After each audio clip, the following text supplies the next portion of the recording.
Beautiful souls. ഞാൻ ഇന്ന് നിങ്ങളോടൊരു കുഞ്ഞു ചോദ്യം ചോദിക്കട്ടെ.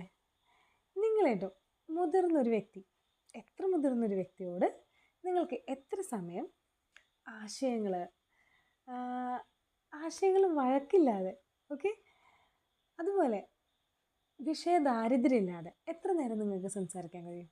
അതുപോലെ നിങ്ങളേറ്റവും യങ്ങറായിട്ടുള്ള, നിങ്ങളേറ്റവും ഏജിൽ ചെറുതായിട്ടുള്ള ഒരു വ്യക്തിയോട് എത്ര നേരം നിങ്ങൾക്ക് വളരെ രസകരമായ ഒരു കോൺവെർസേഷൻ മുൻപോട്ട് കൊണ്ടുപോകാൻ കഴിയും? എനിക്ക് തോന്നുന്നു നമ്മളേറ്റവും താഴെയുള്ള വ്യക്തികൾ, നമ്മളേറ്റവും യങ്ങറായിട്ടുള്ള വ്യക്തികളോട് സംസാരിക്കുമ്പോൾ, അല്ലെങ്കിൽ ആ കുട്ടികളോട് സംസാരിക്കുമ്പോഴായിരിക്കും കുറച്ച് കൂടുതൽ ബുദ്ധിമുട്ടൊക്കെ അനുഭവിക്കുക.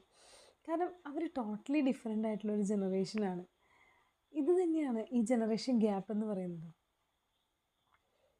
പക്ഷേ ഈ അടുത്ത് എൻ്റെ അടുത്തൊരു സുഹൃത്ത് പറഞ്ഞ പോലെ ഇപ്പോഴത്തെ കുട്ടികൾക്കൊക്കെ ഭയങ്കര ബുദ്ധിയാണ്, ഭയങ്കര ബ്രില്യൻ്റ് ആണ്. അറ്റ് ദ സെയിം ടൈം അവർക്ക് ലോങ്വിറ്റി ഓഫ് ലൈഫ്, അതായത് ആയുസ് കുറവാണ്.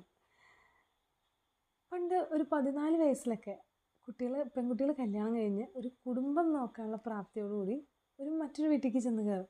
പക്ഷെ ഇന്ന് 14 വയസ്സിലുള്ളൊരു കുട്ടിക്കുള്ള അറിവും പക്വതയും എന്ന് പറയുന്നത് എത്രയെന്ന് പറയാൻ നിങ്ങൾക്ക് തന്നെ ആലോചിച്ചറിയാം അല്ലേ?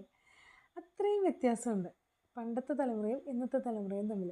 പക്ഷേ അവർ ടെക്നിക്കലി വളരെ അഡ്വാൻസ്ഡ് ആണ്. അവർക്ക് കിട്ടുന്ന എക്സ്പോഷർ അങ്ങനെയാണ്.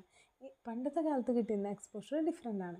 ഒരിക്കലും പഴയ കാലം വെച്ച് പുതിയ കുട്ടികളെ കമ്പയർ ചെയ്യരുത്. അതുപോലെ ഇന്നത്തെ കാലത്ത് എല്ലാ അമ്മമാരും അച്ഛന്മാരും ഒരുവിധം വർക്കിംഗ് ആണ്. അതുകൊണ്ട് തന്നെ അവർക്കിതിനൊന്നും കുട്ടികളുടെ പ്രശ്നങ്ങൾ കേൾക്കാനോ അല്ലെങ്കിൽ കുട്ടികളുടെ വിശേഷങ്ങൾ അറിയാനോ ഒന്നും നേരെയില്ല. അങ്ങനെ അവരൊരു പ്രശ്നത്തിൽ ചെന്ന് പെടുമ്പോൾ ഇവരാരുടെ അടുത്ത് ചെന്ന് പറയും? ഇവരെങ്ങനെ കമ്മ്യൂണിക്കേറ്റ് ചെയ്യും? ഇവരാശയങ്ങൾ എങ്ങനെ കമ്മ്യൂണിക്കേറ്റ് ചെയ്യും? ആ ജനറേഷൻ ഗ്യാപ്പും ഒപ്പം ഈ പ്രശ്നവും, അങ്ങനെ ഒരു അവസ്ഥ കുട്ടികൾക്ക് വരുന്നുണ്ട്. അതിന് വേണ്ടിയിട്ട് നമ്മൾ പാരൻസ് ഒരു കാര്യം ശ്രദ്ധിക്കുക. പരമാവധി അവരുടെ കൂടെ ഇരിക്കാൻ പറ്റുന്ന സമയം ഇരിക്കുക. അവരുടെ മുമ്പിൽ ഒരു ടീച്ചറായിട്ടോ ഗൈഡായിട്ടോ ഒന്നും പോയി ഇരിക്കണ്ട. നമ്മൾ അവരുടെ പാരൻസ് അല്ലെങ്കിൽ ഒരു ഫ്രണ്ട് എന്നുള്ള രീതിയിൽ എന്നെ ഇരിക്കുക. അവർക്ക് പറയാനുള്ളത് കേൾക്കുക. ചുറ്റും നടക്കുന്ന കാര്യങ്ങൾ മനസ്സിലാവുമ്പോൾ നമുക്ക് മനസ്സിലാവും ഈ കുട്ടികളുടെ പോക്ക് എവിടേക്കാണ്, ഈ കുട്ടികൾ പ്രശ്നത്തിലേക്കാണോ. നമ്മൾക്ക് അവർ പറയുമ്പോൾ തന്നെ അവരും അത് റിയലൈസ് ചെയ്യുന്നുണ്ട്. നമ്മൾ അവരെ ഉപദേശിക്കണ്ട. ഇങ്ങനെയൊക്കെയാണ് ജനറേഷൻ ഗ്യാപ്പ് നമുക്ക് ടാക്കിൾ ചെയ്യാൻ പറ്റുള്ളൂ. So happy parenting and happy reflecting.